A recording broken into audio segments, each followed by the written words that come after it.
Today's lesson is all about comparing data sets, so it's building on our idea of histograms, box plots, and dot plots, but now we're going to look at two together.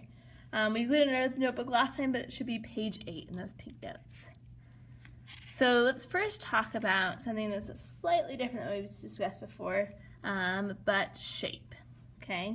So we start with the left skew. If you trace over the top, you can see that there is a tail to the left. You can see it kind of trails off to the left there.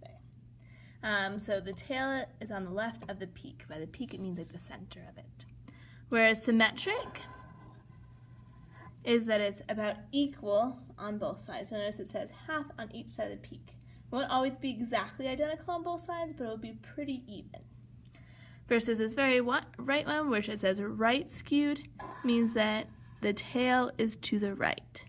So the right of the peak, it means there's data up here on the upper half. So we have three different sets of data, and we want to decide, is the mean less than, greater than, or equal to the median? So I have a little example for us to think about as we go through this. Pretend I asked the front row in the class for their ages.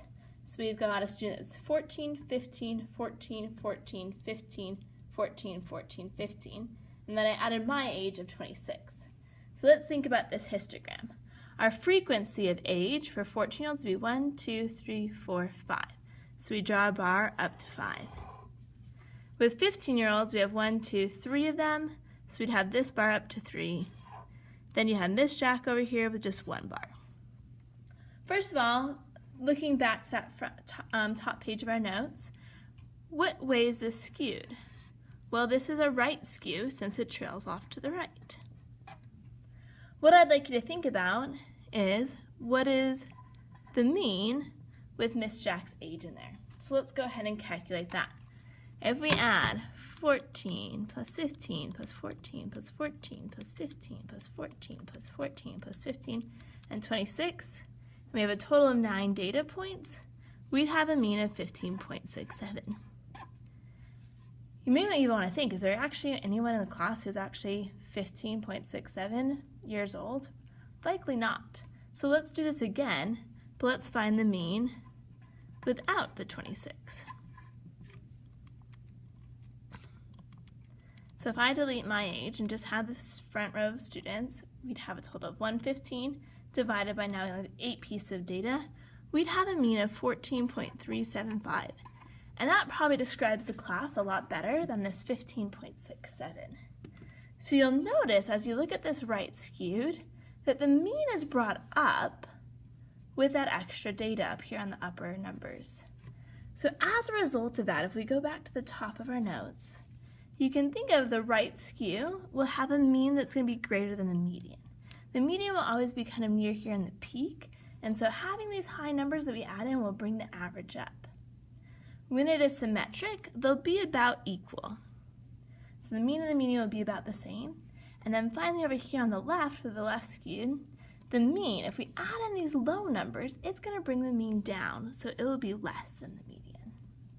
Let's go ahead and let's test your knowledge now. So example 1, determine the shape of each of the following and determine if the mean is larger than, equal to, or smaller than the median. Since this is a box plot, we're looking for the whisker.